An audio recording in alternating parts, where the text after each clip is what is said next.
Hey everyone. Hey everyone, it's John from Let's Talk here, and this is our first live stream. It's only going to be with me, no Matt, no nobody else. So I've never done this before, so I don't know how everything sounds, everything looks. Like, I'm not used to using the webcam or anything like that, so it's all brand new to me. So I see that nobody is here yet. If anyone is listening, let me know how it sounds. Does it sound good? Does it sound bad?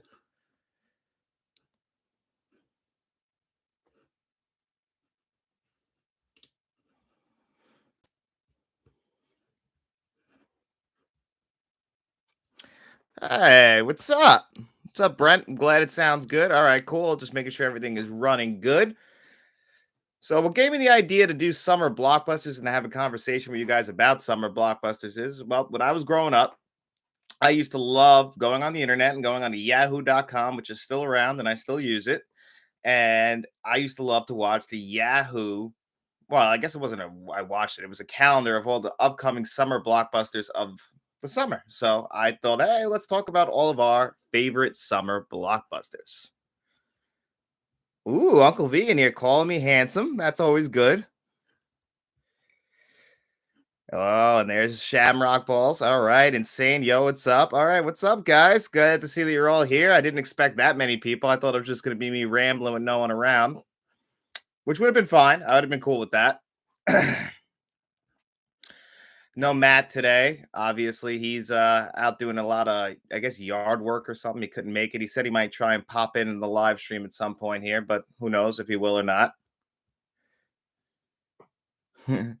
Eating pizza? Nice. I haven't eaten anything actually yet today. I'm still recovering. Yesterday, we filmed the Let's Talk for Tomorrow, and I had Taco Bell, so that pretty much knocked me on my ass.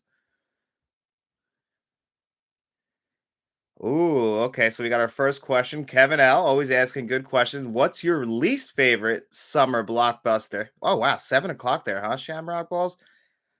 Actually, funny thing, Shamrock. My wife is in Italy right now, and I think it's around that same time there, if I'm correct. Or she said it's really late. She just said her phone was dying, and she'll talk to me later. So haven't talked to her yet. But my least favorite summer blockbuster franchise. Oh, you know what?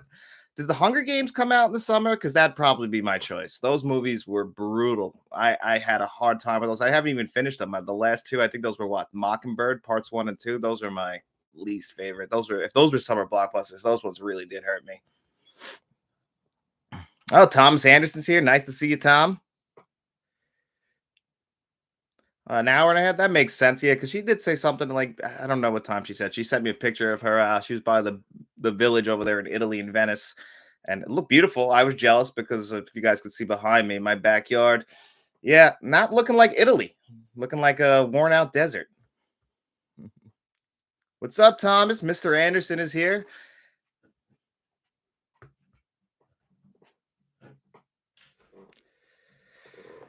And Mr. Oh.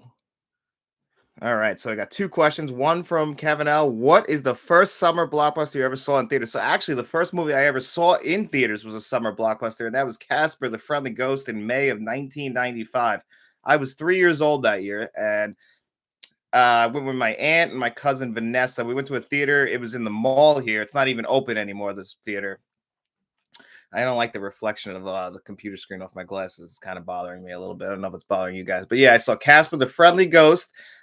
So not the greatest first film to ever see. I do like that movie. I know Matt likes that movie, but every time I go back to it, I just get nostalgic feelings for the first time I ever saw that movie. And the thing that always sticks out to me is Dan Aykroyd coming out of there with that porn star mustache and saying, who are you going to call? Somebody else. And he runs out of there. That for me, that's all I ever think about him. What's her name from Raging Bulls in that too, which always surprises me. Ooh, let's see. I heard Casper question. And what was the worst summer blockbuster you've ever seen? That's a tough one. The worst one I ever saw. I have seen some bad movies. Did the Hulk come out? Not the Hulk from '03, Ang Lee's Hulk. Was that a summer movie? That was probably the least favorite. Or actually, I'm going to be reviewing it this week. The Italian Job from 2003. I think that was a summer movie, and that one. I didn't love that one the first time I saw it. This will be my second time watching it when it comes out this year, actually. So that one was brutal.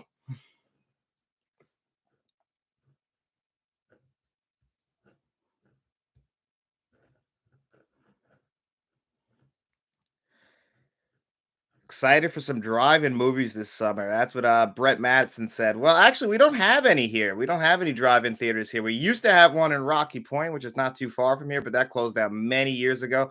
I've actually never gone to a drive-in theater, if I'm being honest with you guys. It's something I've always wanted to do. It always looks fun in movies, like a cool little concept, but we don't have them out here, and any place I've ever gone has never had them. And now next up is from Kevin L again. What's the first what actor first comes to mind when you say summer blockbuster? Oh, that's easy. Tom Cruise. Tom Cruise is the king of summer blockbusters. He's been doing this since 1986 with Top Gun.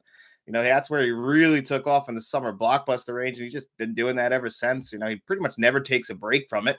In the 90s, we get all the starts of the Mission Impossible movies, and then he did Report in the early 2000s, War of the Worlds, and then now that's all he does is summer blockbusters with the Mission Impossible movies. And what was that movie he did? Live, Die, Repeat. That movie, that's a summer blockbuster. He tried the Jack Reacher franchise there. That movie was pretty bad. Oblivion, which I bought and I still haven't seen. So that's all Tom Cruise does now. We don't get anything else. We don't get A Few Good Men Tom Cruise or Dramatic Tom Cruise where he's going for awards anymore. That's all pretty much over. Let's see what's next. It's my first time, guys. So if I'm going a little slow, I'm sorry.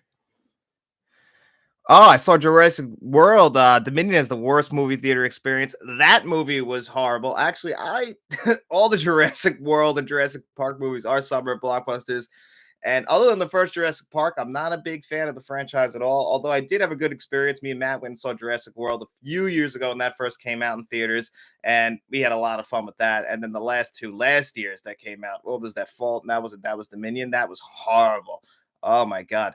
That I don't know why even waste bringing back the original cast if you're not going to use them properly, in my opinion. That was the thing. But I did hear, I haven't seen it because I don't want to go back. There's an extended cut that's a little bit better, but not a big fan of Jurassic Park franchise as a whole. It's just a shame because the original Jurassic Park is one of the greatest summer blockbusters of all time.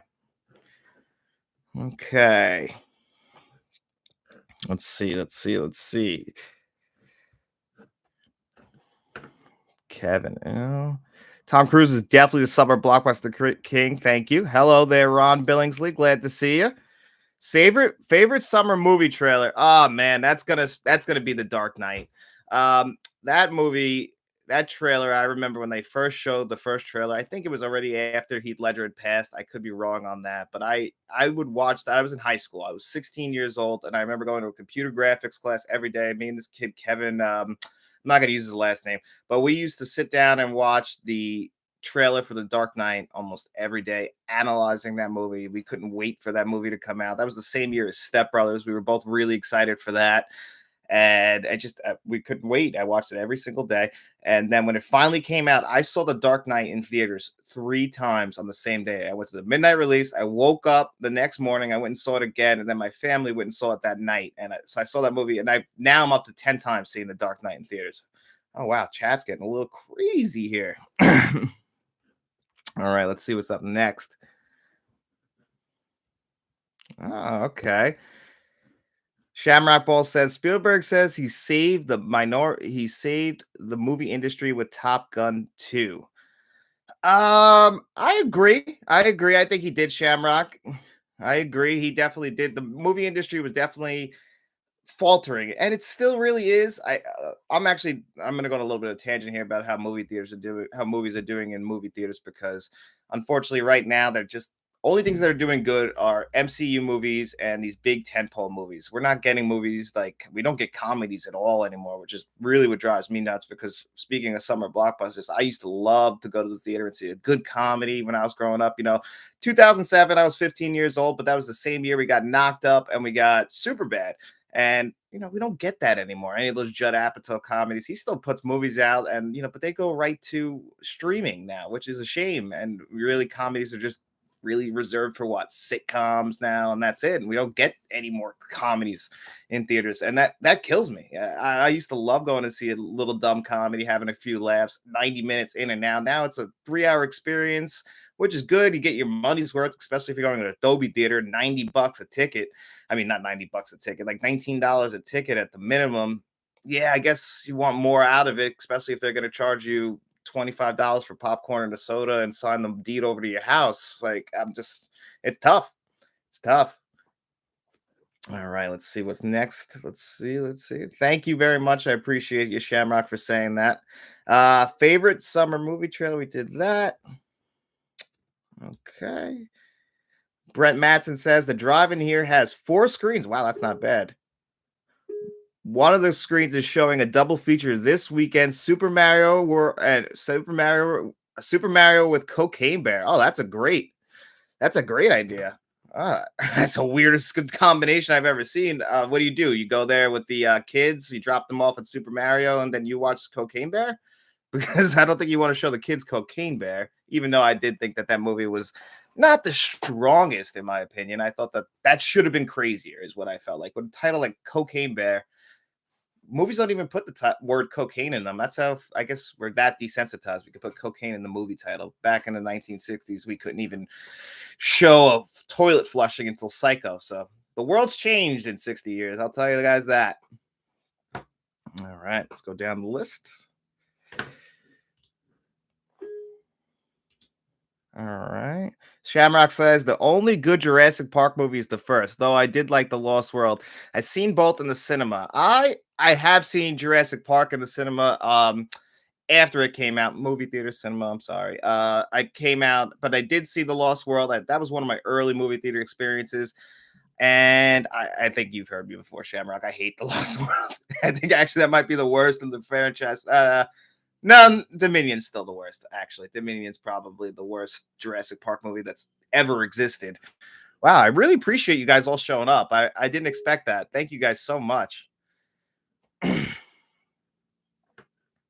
right, I'm just gonna see who's up next. All right. And he wrote, Insane wrote, saw it in IMAX 70 millimeter film. It was an amazing experience. Yes, anytime you can see a movie in 70 millimeter, that's the way to go. Tarantino, I think he released The Hateful Eight in 70 millimeter, and he also has the New Beverly in LA, which also only shows movies on film. I actually, one of the podcasters I listened to worked under him, and he was the projectionist for Quentin Tarantino. So he wouldn't even review Tarantino's movies because of a conflict of interest. But yet, he's just on the mic reviewing movies and just has a regular Joe job, he called it. I thought that was pretty cool.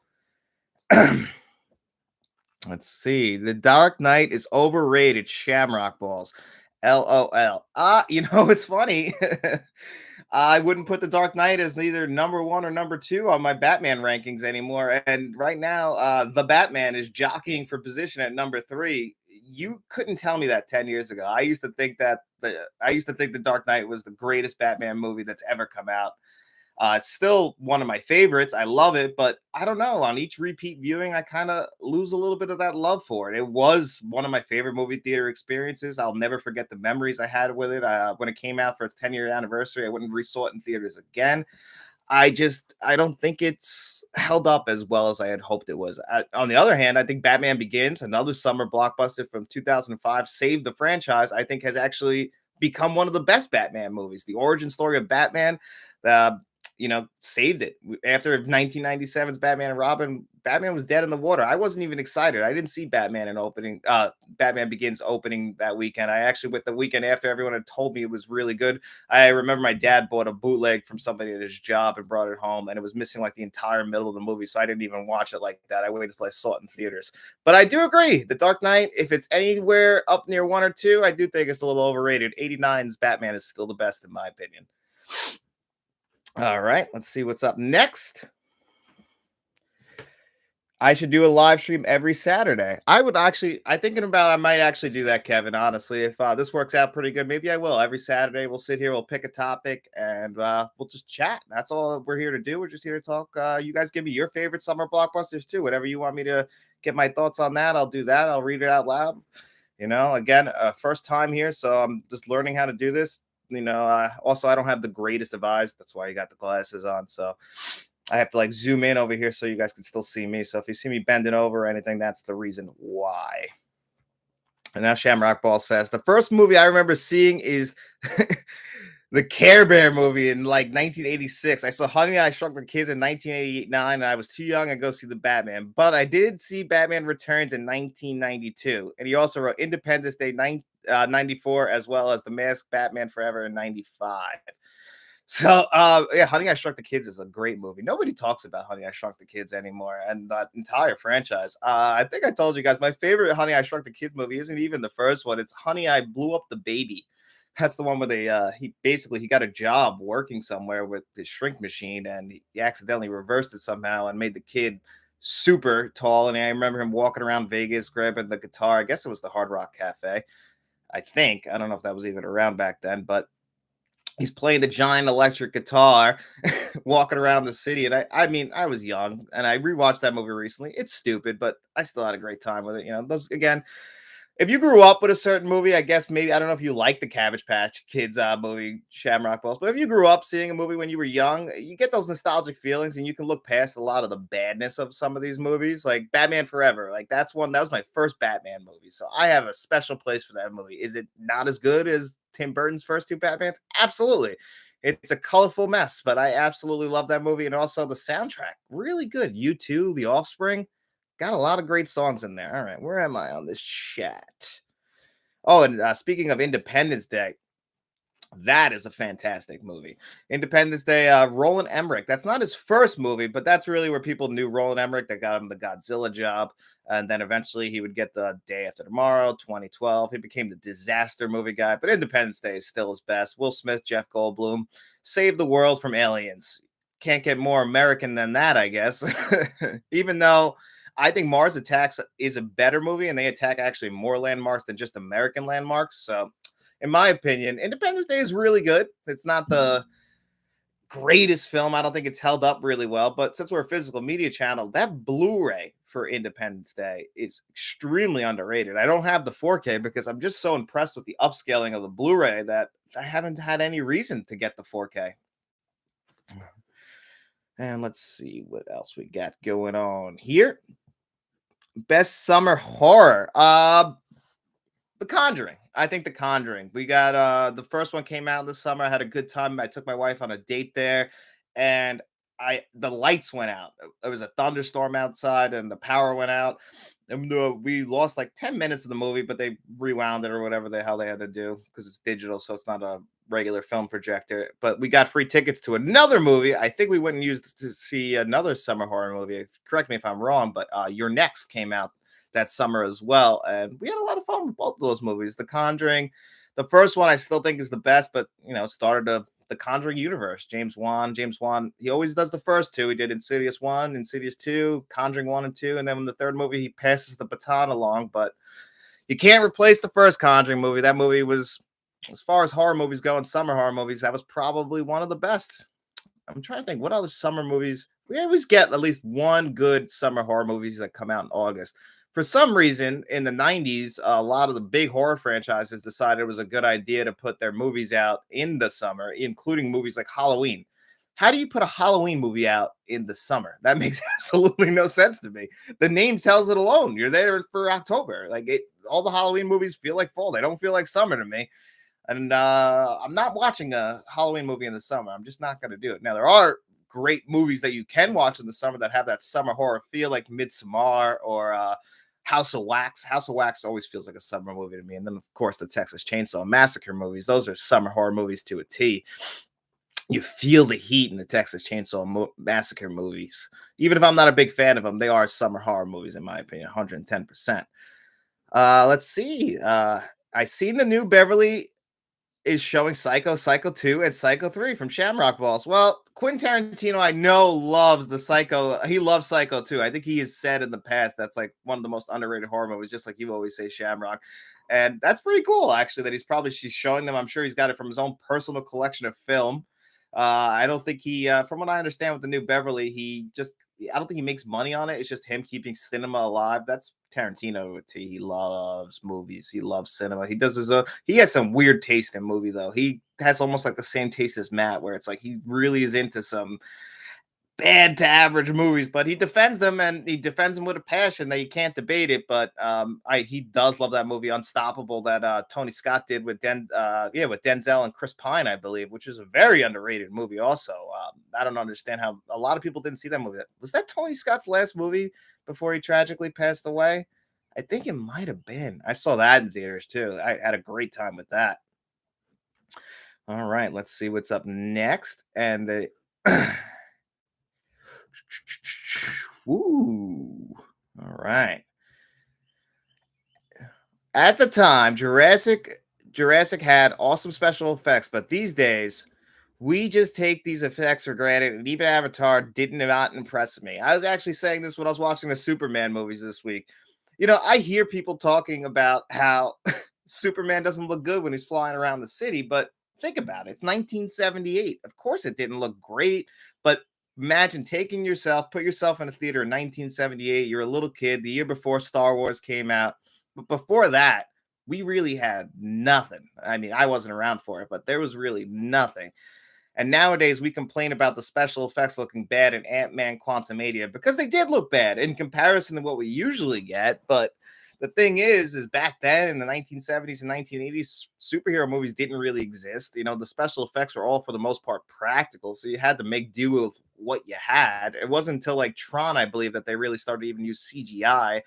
So yeah, I always feel guilty complaining about the special effects, but I would rather them use practical effects whenever possible, in my opinion. I want to see the actors interact with real sets, with real props.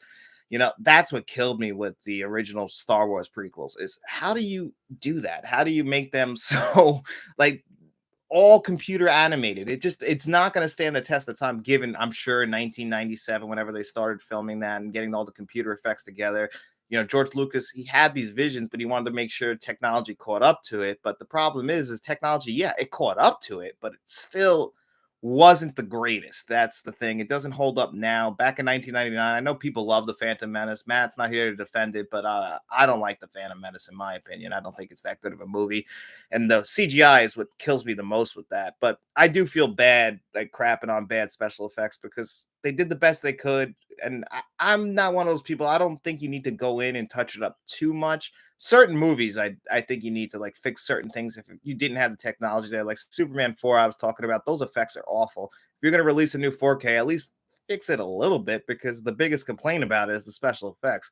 But I don't remember anyone complaining about the special effects in Star Wars that we needed to go in there and get those special editions. I think people liked it the way it was. That's why we have a whole franchise and 76 or 77 Disney Plus shows at this point. Who knows? Coffee from Handy Pantry. All right, let's see who's up next. All right, where am I at on here now? Oh, and speaking of Avatar too, that whole film didn't impress me, but the special effects were cool. And Shamrock says, "I hear what you're saying. I like Forever for what it is, and it is as a standalone away from Tim Burton. As a sequel, it's horrible. Laugh out loud. I do feel guilty. I do have guilty pleasures, no doubt about it. Probably Scream for me, but I didn't see it in the cinema. Or was that December? Yeah, Shamrock, that was December. The first one and the second one, I believe, were December. And then you might be thinking of Scream 3. Scream 3 might have been this summer, but I could be wrong on that. And then are you a fan of Rob Zombie's Halloween 2? Says Kevin L. I like Halloween 2 more than I like the first Rob Zombie Halloween. I think that at least he went for something a little bit different. The first Halloween that Rob Zombie put out is basically just a retread of the first Halloween with some backstory for Michael. And I don't like that. I like Michael as the shape. The first Halloween movie, John Carpenter labeled him the shape. He's an entity. He's an evil. He's a presence. That's all he is. I don't need to know what caused Michael Myers. I just need to know that Michael Myers is there, what he's there to do. What he's there to do is to kill a bunch of horny stoners and basically ruin their lives because they were teenagers. And that's what I'm there to see. And I think in the first movie, they captured that perfectly. I don't think that the second movie was as good, but Halloween 2 is still great. But then Rob Zombie's Halloween, he tries to build this whole backstory about this horrible, horrible existence he had to go through with a terrible mother and just an awful stepfather with a mother who I have no idea why stays with him. He's just an abusive piece of crap. No reason to stay with her, but he's just mooching off her, and you can see that they abuse the kids, and it's just a horrible existence for him. And this is what caused Michael Myers, the murderer that we would come to know. He basically just had a psychotic break, and he's just this big evil presence now, but we know the cause of it, and I don't think that works as well, in my personal opinion, at least. But as far as Rob Zombie's Halloween 2 goes, because I completely forgot, Rob Zombie's Halloween 2 is actually it's decent. It's not as good as, other Rob Zombie movies, but in the grand scheme of Halloween movies, at least he tried to do something a little bit different with it, but I still don't think it's that good. I just rewatched that last year, and the first third of the movie is pretty good. It kind of goes off the rails there a little bit. Oh, Lorenzo Harris, man from God here. He wrote, I just recently bought Days of Thunder 4K and Collateral 4K based on reviews. I love them both. I'm glad you did, Lorenzo. Days of Thunder, I think, is one of the most underrated 4Ks ever. That movie is perfect for Days of Thunder. Days of Thunder is an over-the-top 80s, well, actually came out in 1990 Tony Scott film. It's a movie about NASCAR. I'm a fan of NASCAR. I know not many people are. I still am. And that movie always spoke to me as a NASCAR fan. Does it follow the real NASCAR rules? No, it does a pretty awful job at that. But that movie, it is Top Gun on wheels, and it's a great time. And speaking of great people in that movie, Michael Rooker, how about him sticking around all this time, hooking his wagon to James Gunn there? And he's been basically in every single James Gunn movie that he's ever released since Slither, if I'm correct. He's like his lucky charm, and it's nice to see him because Michael Rooker always got cast as Mississippi Burning. He always plays like a racist or a psychopath or the villain. It was nice to see that he finally got to play a hero in at least in some James Gunn movies, kind of like reestablish him as, a little more than just a regular generic character actor. It's cool to see him pop up on a little bit more stuff recently. And also Collateral's a great movie. The 4K isn't the greatest based on compared to the Blu-ray, but if you didn't have the Blu-ray, you could definitely get that 4K because it is a great film. Collateral's probably one of Michael Mann. Actually, I think it is my favorite Michael Mann movie. Although, did you guys hear we're getting Heat 2? Like, I haven't read the novel yet, but I heard we're getting Heat 2, which I'm really excited about. I don't know what they're going to do. Are they going to de-age De Niro again? Because I hope they don't pull an Irishman on us. I don't need to see De Niro kicking anyone anymore. What happened outside that supermarket needs to stay outside that supermarket. And Shamrock wrote the Phantom Menace snooze fest. I agree. That movie is brutal. But I had a guy at my job come up to me this week, and he's like, "Oh, I watched the Phantom Menace. I watched the Phantom Menace. It was awesome." I said, "Well, I didn't know you were wrong, so we had to move past that." Summer blockbusters that need to come to 4K. Con Air. Con Air is a 4K, right? I mean, Con Air is a summer blockbuster that absolutely needs a 4K. Face Off, The Rock, these movies, all these Nick Cage movies that pop into my head, they all need 4Ks, 110%. I don't know how we haven't gotten Con Air on 4K yet. I mean, I thought people loved Con Air. Who doesn't love that LeAnn Rimes song? How can I live without you? Although I think that was Trisha Yearwood in the movie. But I don't know how. And The Rock, people love Michael Bay. Matt loves Michael Bay. I don't love Michael Bay that much, but I love The Rock. I would love to see that movie on 4K. I don't know how we haven't gotten that on 4K yet. I mean, we've gotten pretty much all the big ones: Jurassic Park, Batman, E.T. on 4K, Jaws. Jaws is probably the biggest summer blockbuster of all time. It was until, it was the biggest movie of all time until Star Wars rolled around. So I think that all, what am I saying? The Rock is the big one for me that needs a 4K update. All the Batman movies have been really, pretty much all the superhero movies have gotten 4K releases, so we don't need to worry about them. Any MCU movie has gotten 4K releases, although they need to be updated because they need to include those IMAX scenes. Just like Matt, I've been watching, because I rewatched Guardians 1 and 2 for the lead up into Guardians 3, and I was watching him on the Disney Plus stream with the IMAX scenes, and it's so jarring when you go from the IMAX scenes to the regular 4K shot scenes, or what is it, like a 2K upscale, I believe. And when they cut and you get the black bars back, your eyes take a few seconds to adjust. And the beauty of the IMAX scenes, I don't understand why they don't put them on the discs. And I have Dune on 4K. Maybe one of you guys in the chat can answer for me. I believe that also didn't get the IMAX scenes, which is crazy to me because they're promoting Dune 2 as being shot on IMAX cameras. So I assume that the first one has its IMAX scenes on the disc, but I could be wrong. I bought the disc, but I haven't checked it out yet. So Don't quote me on that one, but let me know. And now Shamrock Balls wrote, can we ask you what your thoughts are on Beetlejuice 2's Burton's getting the band back together? And I agree. Yes, I'm very excited about this. I heard about this, and he's also bringing in Jenna Ortega, which is like the most obvious but perfect casting ever because of Wednesday and how big she was. She is like the modern day Winona Ryder, so that's perfect. Plus, Winona Ryder and Michael Keaton are coming back. I'm excited. Tim Burton's coming back. I'm sure that they'll bring Danny Elfman back to do the score, so we'll get everyone back in there. I'm hoping for a good movie. When was the last time Tim Burton put out a good movie, though? He did Dumbo a few years ago. That was pretty bad. He did the Alice in Wonderland movies. Those were pretty bad. I don't remember the last time Tim Burton actually put out a movie that I loved, probably since Big Fish. And that was what, 20 years ago now? That was 2003. But as long as everyone's game, Michael Keaton is 71 years old now, and he's going to be in The Flash. So I don't know, but he still looks pretty damn good. And anytime Michael Keaton's in a movie, especially if he's playing Beetlejuice again, I'm there day one. No questions asked. Even if I'm disappointed, I will be there and I will be happy. My expectations though, pretty low, but still really excited. That is one of the best 80s movies ever. And I don't know if that's a summer blockbuster, but I'm very excited about it.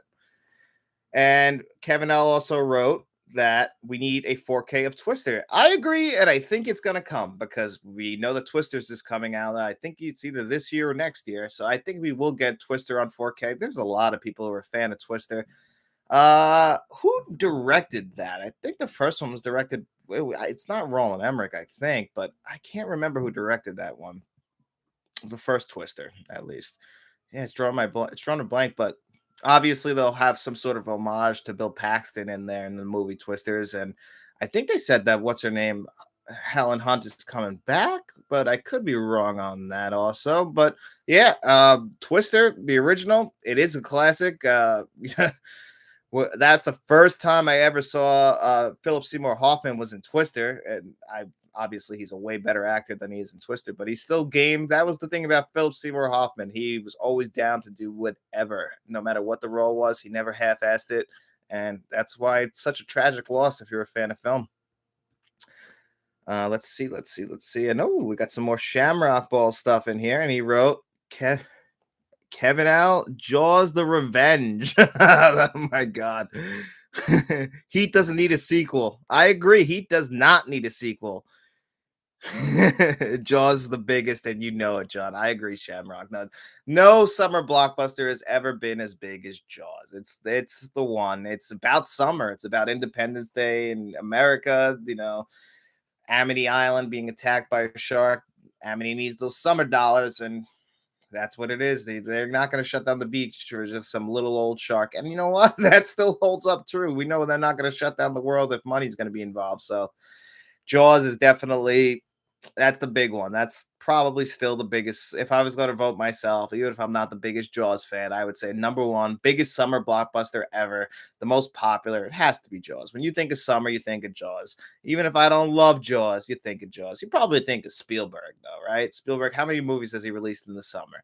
That's his thing. He would even like in 93 when he puts out Jurassic Park, he puts that out in the summer, and then he goes and gets his Academy Award for Schindler's List. So he can just do it all. So I think I've been doing pretty good keeping up with the chat. What do you guys think? And I like the movie Burton did about the children's home, and I like Sweeney Todd. Sweeney Todd, yes. I always forget about Sweeney Todd. What was that, like 07, 08, 07, 08? And he also did Frank and Sweeney in there too, that's a fantastic one as well. I think it's very underrated as far as the film goes. I do like that one. That movie with the home, what was the name of that? I remember that. I came out like 2016, I want to say. I didn't see that, but I remember when I came out and it did have some good reviews. I don't know why I didn't check that one out. For some reason, it didn't work. I don't know. I wanted to talk to you guys a little bit about you guys seeing anything in theaters this summer at all coming up? I know in the next few weeks, next week's Fast X, and that's what we'll be seeing. Then I think 2 weeks after that, the next Spider-Verse movie's coming out. I'm pretty excited about that. The first one I thought was the best Spider-Man movie I'd ever seen. I know that's might be a little controversial. People love those Tobey Maguire movies, and some people like the Andrew Garfield ones. And then now, obviously, the Tom Holland Spider-Man movies are extremely popular. And I think Tom Holland's probably still the best Spider-Man we've ever gotten as far as live action goes. But I love the Miles Morales story that we got with Into the Spider-Verse, and then they made the PS5 game with Miles Morales. So eventually, I would love to see a live action Miles Morales Spider-Man movie. And they can do it now with the multiverse. So I'm actually surprised they haven't dove into that yet. It's probably has something to do with Sony. If I had to guess, did I get everybody in the chat? I hope I got all you guys' questions or anything like that. Yeah, it looks like we're all caught up. Like I said, guys, I'm new to this, so hopefully I'm managing everything right. Hopefully you guys are enjoying the stream. If this does well, Matt's going to come in here eventually and do this with me, but didn't have the time today. Makes sense. I understand. But so what else are you guys looking at this summer? Anything? As far as 4Ks go for this summer, we're getting a lot in the next few weeks. May 30th was tough. That's why I was pretty happy that they moved Black Hat and I looks like it's official now. We announced it tomorrow on the show, but Rain Man got pushed back 2 weeks too. That was supposed to come out on May 30th. Now it's coming out on June 13th. So, I mean, I don't think of summer when I think of Rain Man. I think of Vegas because Rain Man bankrupt a casino. If you guys seen The Hangover, you know the line. And then 2011 and 2011 Anatote. I hope I said that right. Friday Night was a good summer. Fright Night was a good summer movie. Yes, Fright Night is a good summer blockbuster. I didn't realize that even came out in the summer. So, and that's a horror movie. Well, it's kind of like a horror movie, but yeah, Fright Night is a good call. That's a really good call, actually. Didn't even think of that. Summer is weird. Actually, I'm wearing a Purple Rain show. Purple Rain shirt. Technically, Purple Rain is a summer film that came out in August, I believe. So you wouldn't think it, but yeah, that's a summer film. And usually, like in August, like this year, we're getting a Blue Beetle in August. Usually, summer is like May, June, July. August is kind of like finishing it up, and then by September, we're done. We're out. They start rolling out the Oscar films. But as far as the summer blockbuster season go, it kind of started getting pushed up as the years have gone on. It used to just be like the end of May through the end of July. Now it's basically all of May through the end of August, and it's even kind of gotten into April. Remember when Batman versus Superman came out? That came out in April, if you can believe that one, which is a surprise to me. All right, we got Corporal Hicks. Speed was a great summer blockbuster. You are correct, Mr. Hicks. Yeah, Speed was a great summer blockbuster, 1994. And me and Matt are probably the only two people in the world who appreciate the film Speed 2 Cruise Control, which I believe is also a summer blockbuster, but more than likely a bomb featuring Willem Dafoe and replacing Keanu Reeves with Jason Patrick. They were trying to make Jason Patrick a thing back in the 90s. Although I do like some of his work. Have you guys ever seen the movie Rush with him and Sam Elliott? And he also did a movie called, I think it was called Narc. Actually, the late Ray Liotta was in that too. Great movie if you haven't seen that. Not summer blockbusters. Summer blockbusters, yeah, Speed is one of the best. Dennis Hopper. That's the first movie I probably saw Dennis Hopper in too. And he's a great villain. He's just chopping up the scenery, but that's basically just a Die Hard ripoff, but it's definitely the best Die Hard ripoff. You got to keep that bus over 55 miles per hour. Movie, it's phenomenal. I mean, we used to play Speed when I was a kid, me and my brother. We would actually go around playing trying to beat Jack Traven, if you can believe that one. Probably the first Keanu Reeves movie for me also, because that was 94. So I was pretty young, and that was a big one in my household growing up. Both Speed movies were. Just nobody else saw Cruise Control, but you don't have to. I wouldn't recommend that one at all. Do you want? And Danielle Ward. Now this is Matt's fiance, not his girlfriend anymore, future wife, and she wrote, "Do you want shrimp or skirt steak tonight?" Well, Danielle, I would like skirt steak if you don't mind. Matt makes a great skirt steak.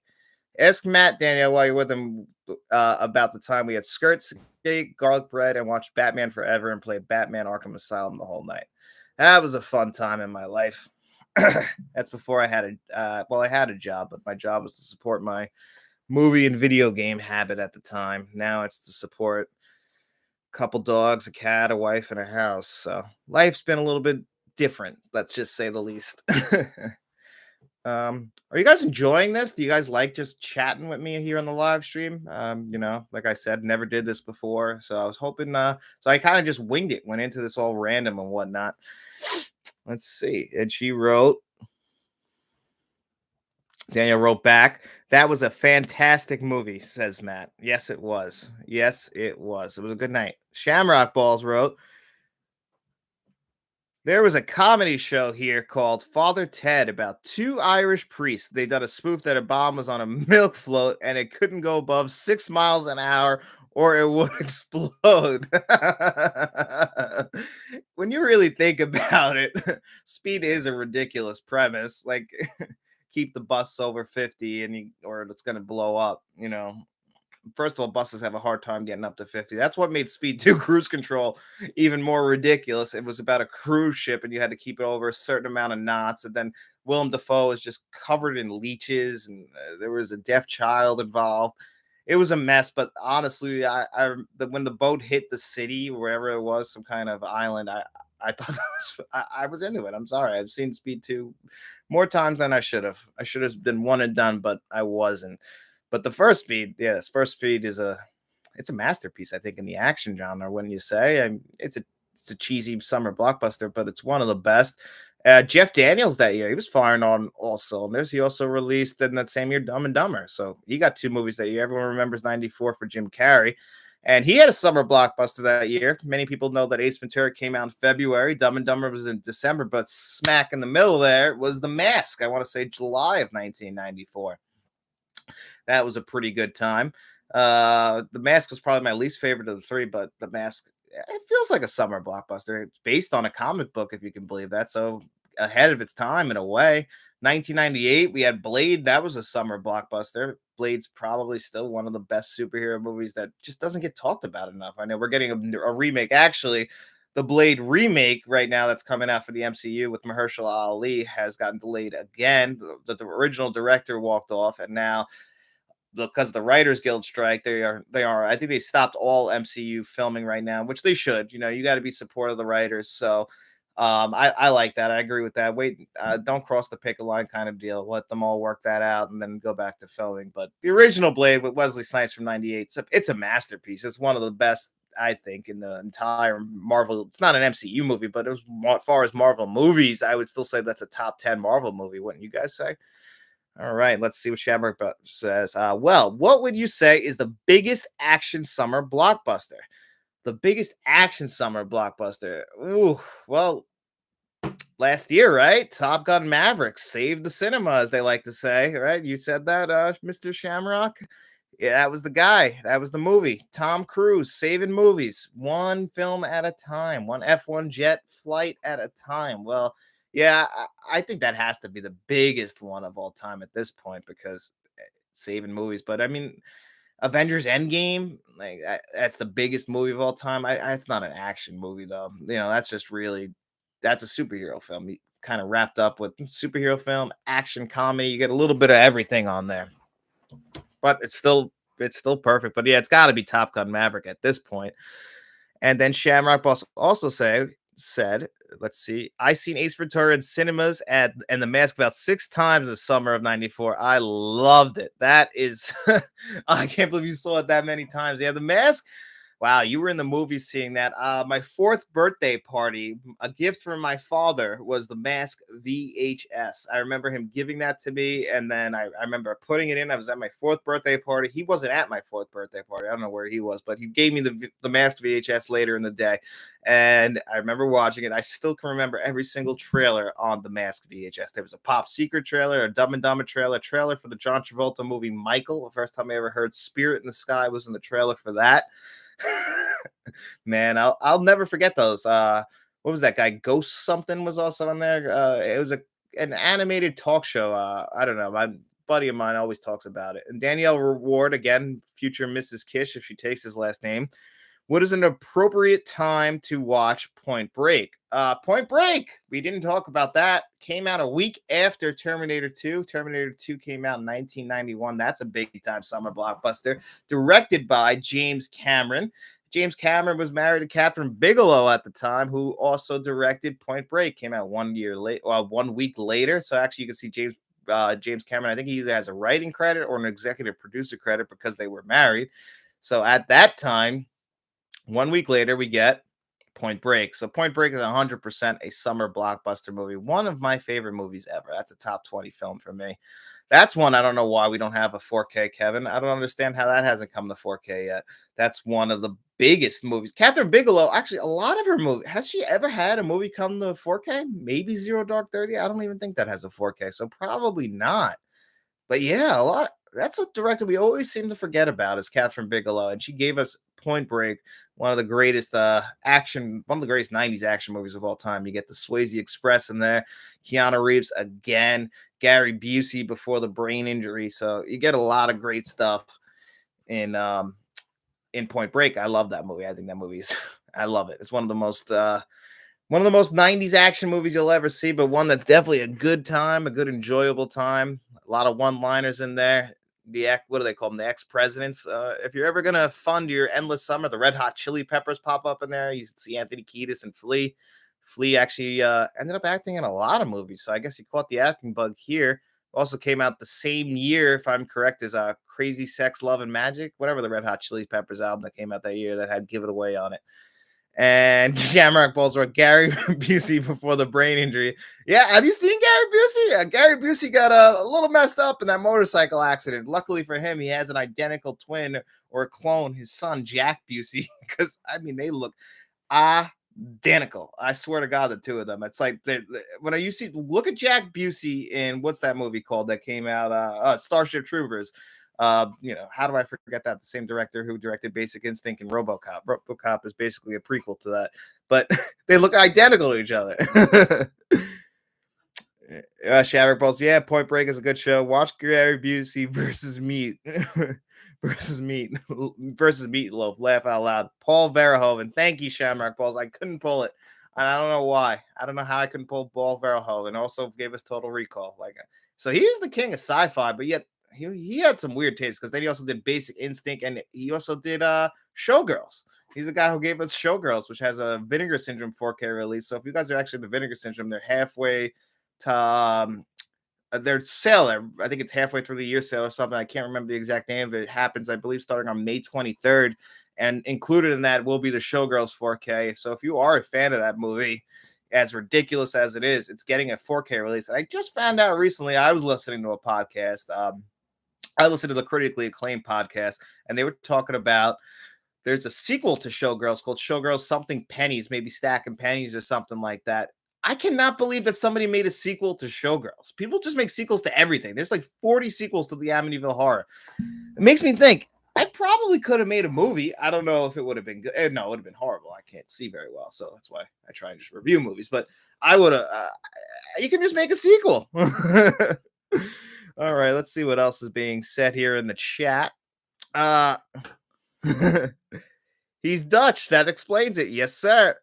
Favorite Samuel L. Jackson movie? Lorenzo Harris, Man of God, said, "Oh man, it feels like a cheat because I'm gonna say if you guys hear that, that's my dog. She is going to do that from time to time because she's a German Shepherd Rottweiler, so she really enjoys barking. But my favorite Samuel L. Jackson movie, it's going to be Pulp Fiction. Samuel L. Jackson is phenomenal in that. He was born to play Jules. Quentin Tarantino wrote him that role to the point that he actually didn't even think that he had to, what's it called? He didn't have to audition for it. Like he kind of half-assed the audition, but the guy who ends up playing the bartender in Pulp Fiction did such a good job as Jules that's how he ended up getting that bartending job role in the movie.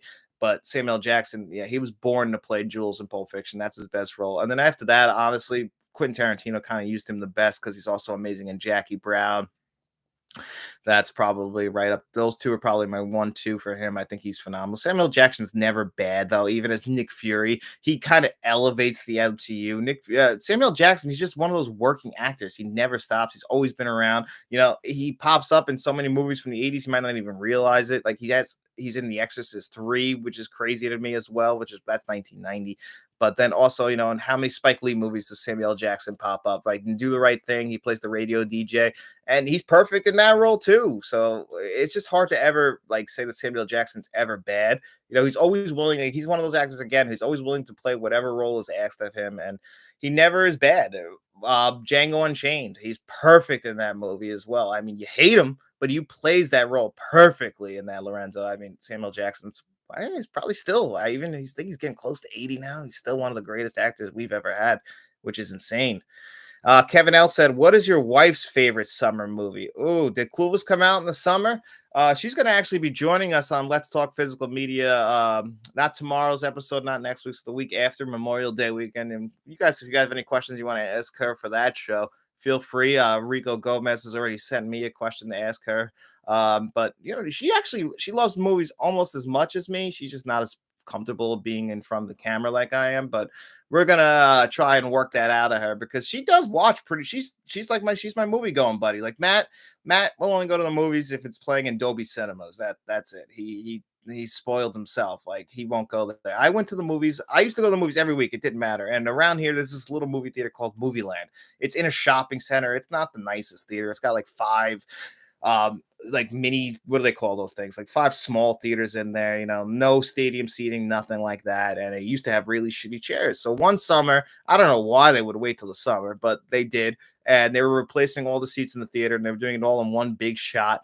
And you can go there and go see a movie for $4. So I remember it's probably like '07. I want to say I would go every single week, maybe more than once a week. $4. They would give you a folding chair, like a beach folding chair. You like sit on the floor. It was just cement floors, whatever theaters weren't replacing the chairs. You'd sit in there, and it was fun. Me and my friends would go there. I mean, I probably, we might have smoked a little bit before we went in or something like that, but we were going there all the time, just having the time of our lives. We were kids. I was like, I think 14 or 15, and I was going every single week, having a great time. And, we just don't get that anymore. You don't get that kind of, like that movie theater going experience. Everything now is so expensive. But Matt, he's just so spoiled. He will only go to Dolby Cinemas. I'll go to a cheap theater no matter what. If they're playing a movie I want to see, I don't care. I love the movies. So it's for me, it's a little different than like for him. All right. What is it? So probably Clueless for her. So Shamrock Balls, not Deep Blue Sea, John. The Hateful Eight. Oh my God. See, this is what happens when I go live, because I would have edited that out in in the edit. Deep Blue Sea. That's what I'm thinking about. Samuel Jackson getting eaten by a shark because I'm a fucking moron. Does your wife collect movies? And then Kevin L asked, "Is your wife Mexican?" No, my wife is. She's half black and half white. So her mother is of Italian descent and her father is of African American descent. So that's why she looks very unique. She's been on a couple videos in the past, but yeah, she's of mixed race. And does she collect movies? No, she does not collect movies. I have a few movies that I have bought for her that, for her to watch, and she'll still go put on the live streams. I'm not the live streams, the HBO streams. Like, for instance, example would be Clueless. I bought her the nice steelbook that came out a few years ago, and she'll sit there and still watch the HBO stream. I forced her last time to watch the Blu-ray, but no, she doesn't collect movies. I bought her some movies to try and get her into it, but she loves to watch movies, but she also really prefers TV. She watches entire TV shows in one day. Like Power, that new show with Pete Davidson that just came out. She watched that in one sitting. She absolutely loved that one. And then next up was from 2011, Anouette. I'm going to keep pronouncing your name wrong, and I'm sorry about that. Alien is one of my favorite summer releases. Still love it and has aged well, I think. Aliens has aged incredibly well, actually. James Cameron there. That was his third movie, I believe. He did Piranha 2, then he did Terminator, and then dove right into Aliens. Aliens definitely has that more summer blockbustery feel over the original Alien, which is more of a horror movie. And it's weird because James Cameron did like almost like his own version of Alien with the Terminator, which is more of an action horror movie, whereas what's it called? Whereas Aliens is more of that summer blockbuster tone where it's similar to Terminator 2. But because it's James Cameron, he knows how to balance like those amazing special effects with this incredible story. He doesn't write the best of dialogue, but he always has somebody helping him. And sometimes it could be a little bit cheesy, a little bit, not a lot. James Cameron is still one of the best blockbuster directors we've ever gotten. I think that now at this point, it's safe to say that Christopher Nolan might have passed him as one of the best summer blockbuster directors. He won't make as much money as James Cameron because James Cameron has what, 3 of the top 4 highest grossing films of all time. Like, it's insane. Don't ever bet against James Cameron. The guy's a genius at this point. And then Shamrock Balls wrote, Let's see. When I went to see The Beach, I asked for a windbreaker. It didn't go down too well. It can also be a little bit. It can mostly be a little cheesy. Mostly. Yeah, The Beach. I remember that movie. And then what did Kevin L say next? He wrote most disappointing summer movie in the past 5 years. Ooh, what was that? Well, probably Jurassic World Dominion from last year. That was a pretty brutal one. The last few years we haven't, we had that big run with COVID that was a little bit rough for us. So we didn't get a summer that year. But before that, I'm trying to think. Honestly, the first time I saw Midsommar, I was a little bit disappointed walking out of the theater. I'm not gonna lie to you. I mean, that's not a summer blockbuster, but I remember that did come out in the summer, and I was pretty disappointed the first time I ever saw that. Um, Trying to think what else came out in the summer that left me a little bit upset. The MCU, like the last couple of years, they've had a movie. Last year, I believe Thor: Love and Thunder came out around this time. That disappointed me, and I was so excited for that because I think Thor Ragnarok is still to this day the best MCU movie. So Taika Waititi coming back with Chris Hemsworth, it should be a match made in heaven, right? Like they're doing it again, but they just took that comedy just a little bit too far. It's kind of one of those things where you feel like somebody should have stepped in and been like, let's try and recapture that tone we had with Ragnarok. But I think they also said that like the comedy things would worked because the first two Thor movies were a little bit more serious. We had Kenneth Branagh direct the first one. Kenneth Branagh, he's mostly known for directing a lot of these Shakespearean type plays, but he also dabbles in other things, and he's always down for anything when it comes to acting. Look at his performance in Tenet. Just stop letting the guy do a Russian accent. I don't know why nobody intervenes on him on that. But yeah, I mean, other than that, the last few years, I haven't. Oh, Solo came out in the last 5 years, right? Solo really disappointed me when I saw that in theaters. Oh my god, that was Memorial Day weekend. I want to say either 2017 or 2018. That one. Oh, that was a tough one. Yeah, Solo. That was because before Solo, we actually were riding a pretty good wave, if I'm correct. Unless no, actually, I guess The Last Jedi came out in December of the year before. That's when things started to really get a little shaky for Disney and the Star Wars movies because I believe they got beat by Welcome to the Jungle, the Jumanji sequel. Yeah, they did. That movie came out that same month as The Last Jedi, and yeah, it really just took the piss out of them.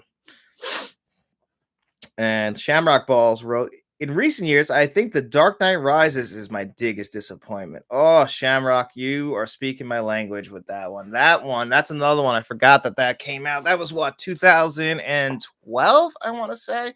Yeah, because 2010 was Inception and 2014 was Interstellar. So, yeah, 2012 was The Dark Knight Rises. That I remember I was getting a little tired in the second act there.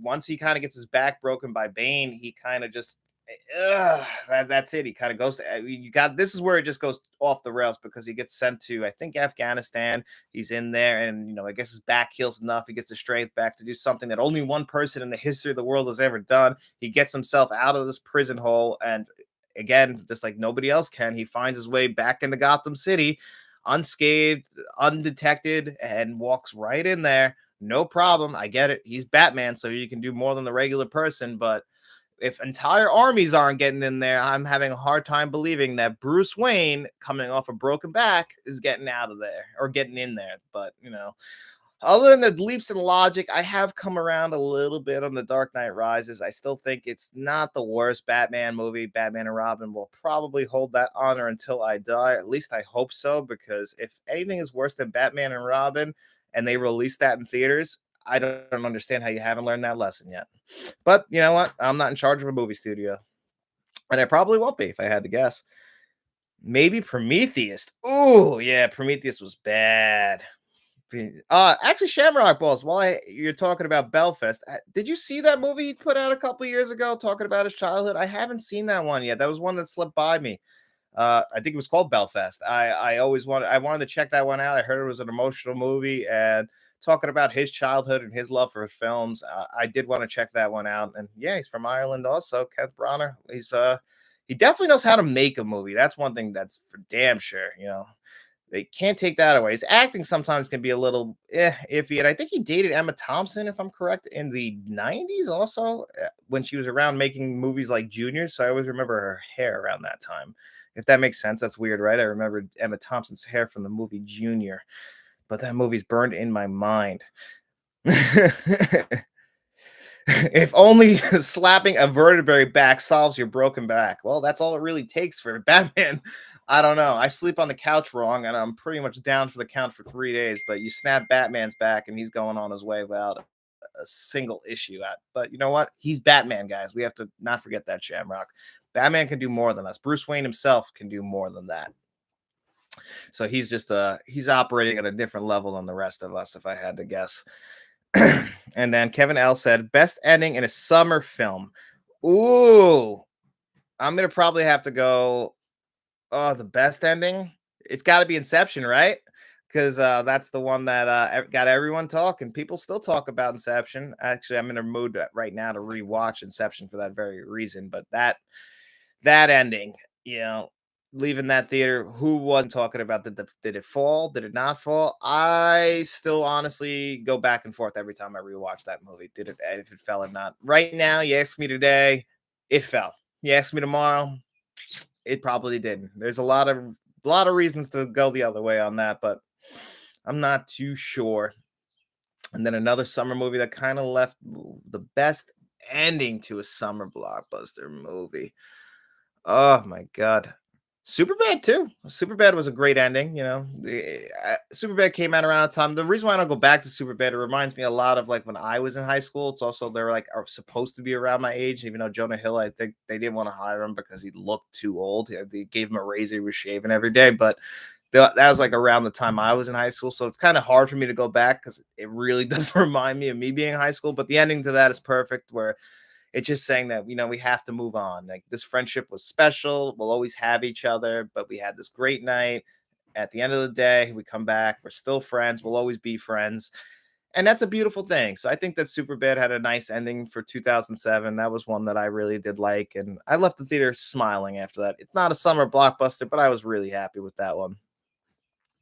And then Shamrock wrote, this is in response to my question about Belfast. And he wrote, no, I haven't seen it yet. I heard mixed reviews from people here. The young lad who played Brana as a kid, I worked with his dad for years. Oh, wow. Really? That's awesome. I heard that kid did a pretty good job. That's great. That's awesome that he actually was casting people in Belfast, which makes sense. Kenneth Branagh, from what I understand, you know, he's always open to. Well, actually, recently, I think he was actually very protective of his childhood and everything like that. But I'm glad to see that he's actually still bringing people up from the same place he came from. I understand that he didn't have like the greatest of childhoods, and like an escape for him was movies, which I guess we see that so much now. You know, last year we got the Fablemans, and that's talking about Spielberg's love for movies and what movies did for him, and you know what movies mean to him. We got the same thing. I think of James Gray did a movie last year, same exact thing. So that's been a big topic. Robert Rodriguez, big topic as far as like directors talking about movies that meant a lot to them when they were growing up. Oh, sexiest Bond girl, Kevin L asks. And sexiest Bond girl. Ooh. I mean, I'm sorry. I'm gonna be a little bit biased here, but Halle Berry. I mean, Halle Berry's Halle Berry. She's one of the most beautiful women ever. And if she's gonna be a Bond girl, she's probably going to the top of my list. But yeah, I don't really. I also really like the girl from Goldeneye, the one with the who's killing people with her thighs. There's nothing sexier than that. Somebody who could smother you with their thighs, right? But that's what she was out there doing. Shamrock Balls also wrote, I need to watch your Superman 2 review. Yes, you do, Shamrock Balls. You got to watch my Superman 3 review because we have to talk about Superman 3. I was very pleasantly surprised. I enjoyed Richard Pryor in that movie a lot. And then Shamrock, the young lads from a place called Dungiven, which isn't Belfast, but he done a great job. Good luck to him. Yeah, hopefully he does more work. I'm glad. You know, maybe he'll become a big Hollywood actor. He got to start here. Maybe Kenneth Branagh is the guy who discovered him. That's always cool. I'm always rooting for young actors like that to see them come up and, you know, have a good life. You know, child actors, they have a hard time after that. And it's really just because, you know, when you're a child actor, everything seems to be going your way. Everything, life seems like it's going to be pretty easy for you. And then if it doesn't work out as an actor, now you're trying to pick yourself up and live a life that you weren't expecting to live. And then I feel like that's a lot of reasons why they struggle with their mental health and with substance abuse when they get older. Some overcome it and have no problems. Joseph Gordon-Levitt seems like he transitioned well. He's still a big time Hollywood actor. He was a big time kid actor, but not everybody can transition that well. And we've seen that now with Amanda Bynes, which is sad because I was a big fan of all that in the Amanda Show growing up. So sitting and speaking to Drake Bell and all of them from my childhood are having a hard time, which really does suck. And and Shamrock Bolts. Oh, I have watched the Superman review this morning, but I haven't commented on it yet. Yeah, because I was curious because I know you said that was your favorite one, and I went into it like, oh, most people don't like Superman 3, so let me see about this. But I said in that review, it's really going to come down to your mileage on Richard Pryor. So if you don't like Richard Pryor, you probably hate Superman 3 because it's just basically a comedy vehicle for Richard Pryor. And actually, he signed on for that movie and got a 3-picture deal and with Warner Brothers that he had to sign on to a bunch of comedies for them. And that's how he actually got the movie Moving, which I've told you guys in the past, I absolutely love. I think that's one of the most underrated 80s comedies ever. People usually hate that movie. He's in it. You get a younger Randy Quaid. You get a young Dana Carvey before he's on SNL, and Richard Pryor, it's a vehicle for him. So if you haven't seen Moving, guys, check out the movie Moving. I absolutely love that movie.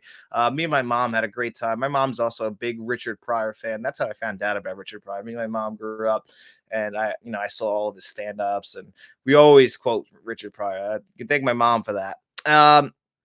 Let's see. Kevin L asked, best villain in a summer blockbuster besides the Joker. Ooh, that's a good one. I hadn't thought about that. Well, Dennis Hopper in Speed, I think that's a great choice since we were talking about him. In The Rock, you get what's his name? Ed Harris. Ed Harris plays a great villain in that, especially since he has like his own moral code. So I actually thought Ed Harris does a great job playing the villain in The Rock. That's a very underrated villain role. If Con Air is, I haven't checked the release date, but if that is, John Malkovich as Cyrus the Virus is one of my favorites. And Men in Black from 1997, what's his name playing the villain? He's a phenomenal actor. Correct me on the name. I'm drawing a blank on it right now off the top of my head, but what's his name is playing a phenomenal villain, the guy from Full Metal Jacket. I don't understand how I'm drawing a blank on a Private Pile there, but the villain he plays in Men in Black is hysterical. I love him in that. So let's see. And then he wrote, the thing about Ireland is people keep you grounded. I have to take your word from that. Never been to Ireland, but one day I will go. That's the only time I'll make an exception for flying. And he wrote, yeah, mate, sorry, I watched it first thing this morning and I've been busy all day. Listen, you don't got to apologize to me for being busy. I completely understand. The reason why I haven't done one of these live streams before is because, time is a real thing. I got a full-time job, editing, filming.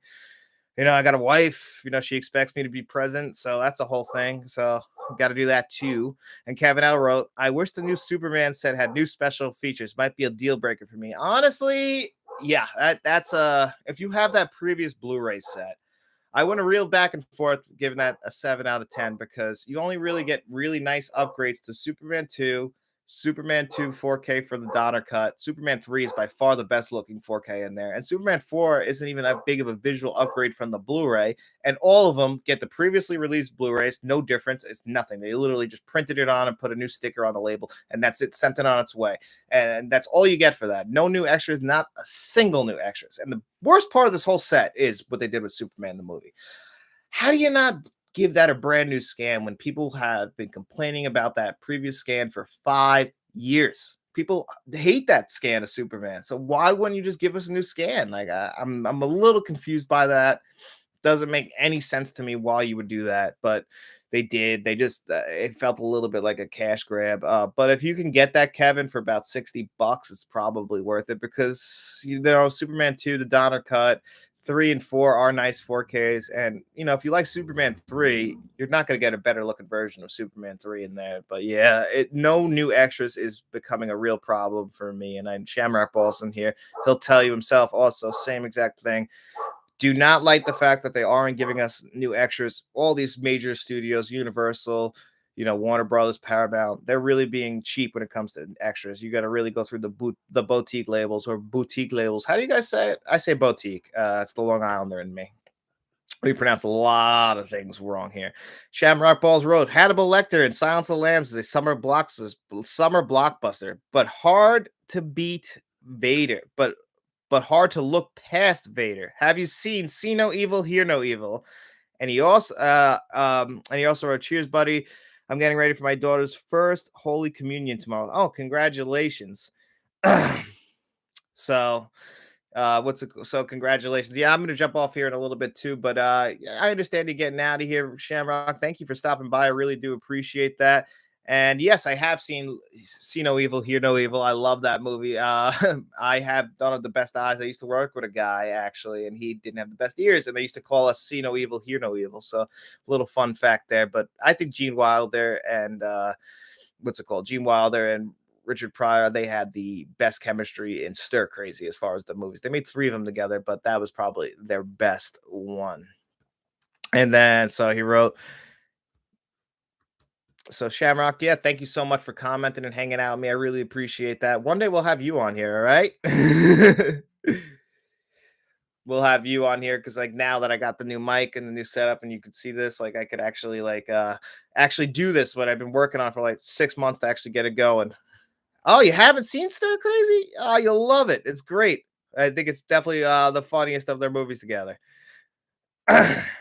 All right. And oh, all right. Kevin L asked, how much do you think Fast X will make as the box office on its opening weekend? Well, so Guardians made what, $114 million last week. I think if I'm gonna guess, I think that Fast X will probably make a little bit more, only because MCU people are suffering from Marvel fatigue. So if I had to guess, Fast X is going to make 140 million at the box office next weekend. There's nothing out this weekend that people wanted to see. I did want to see Fool's Paradise with Charlie Day, just didn't have the time. I also wanted to see the Blackberry movie with Glenn Howard. And again, I'm a big Always Sunny guy, so is Matt. So I would have definitely liked to see one of those two movies, but time didn't work out in my favor just because both of those movies aren't playing in every theater. And because they're not major blockbusters, they don't get that many showtimes. So Guardians is really the movie this weekend. And let's see what Shamrock said. He wrote, "You're welcome, mate. It's been brilliant. Yes, would love to come on sometime." Yeah, I would love to have you guys. I'd love to have you on here one day, Shamrock. Now that the setup is all ready to go, we'll eventually do that. So thanks for stopping by, buddy. I really do appreciate it. Kevin L wrote, "Detroit Rock City is a great 90s summer movie if you were a Kiss fan." I have seen Detroit Rock City. Didn't realize that was a summer movie. Young Edward Furlong in there. Actually, that movie's pretty funny. I'm not a big Kiss fan. I just I like that movie, but yeah, Kiss is not my favorite band. I enjoy some of their songs, but I never go out of my way for Kiss. It's just never been like they've never been my thing. I've always and plus, you hear the stories about like Paul Stanley and Gene Simmons and like all them, Ace Frehley. These don't really sound like the greatest of people, but don't quote me on that because I don't know them, and it's not fair for me to judge people just based on what other people say. So I don't want to be that person. And look at that. We got Adolfo Rivera. The Dark Knight is one of the greatest movies of all time. Heath Ledger's Joker is the greatest villain in film history. It's hard to disagree with that. I don't know if you saw the beginning when I was saying how I've kind of fallen a little bit out of love with The Dark Knight.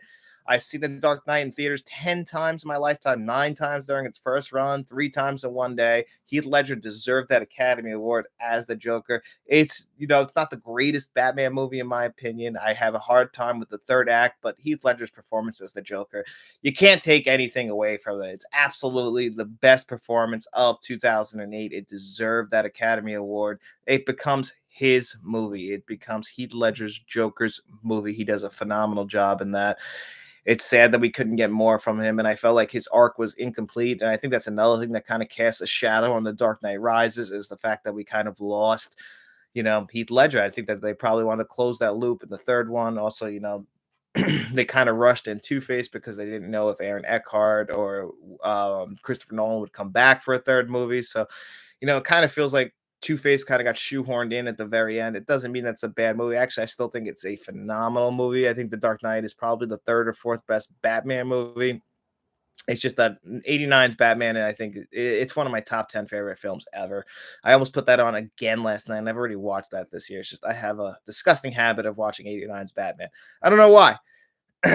I agree, John. I agree. Jack Nicholson's Joker. Yeah, that's the big one. See, if you were gonna pull me about some of my favorite things in life, two of my favorite actors ever are Jack Nicholson and Michael Keaton, and they played Batman and the Joker in '89's Batman. One of my favorite musical artists of all time is Prince. I think Prince is one of the most phenomenal musical talents we've ever had. I absolutely adore all of his music, pretty much. Even like, he's written a lot of famous songs you might not even realize that he wrote. And when he died, yeah, it broke my heart. And he does the soundtrack for Batman. So, you put that all in one movie.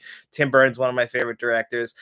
You're going to probably end up with something that I consider to be a masterpiece. I've seen a lot of people say that '89's Batman hasn't aged well. In comparison to today's Batman's, absolutely. He couldn't turn his head, but that doesn't mean you didn't create some of the greatest atmosphere using one of the greatest set designs ever. They built these sets in London that they would end up reusing in Batman Returns. Just phenomenal stuff there. And Shamrock wrote, I watched Dumb and Dumber last night. LOL.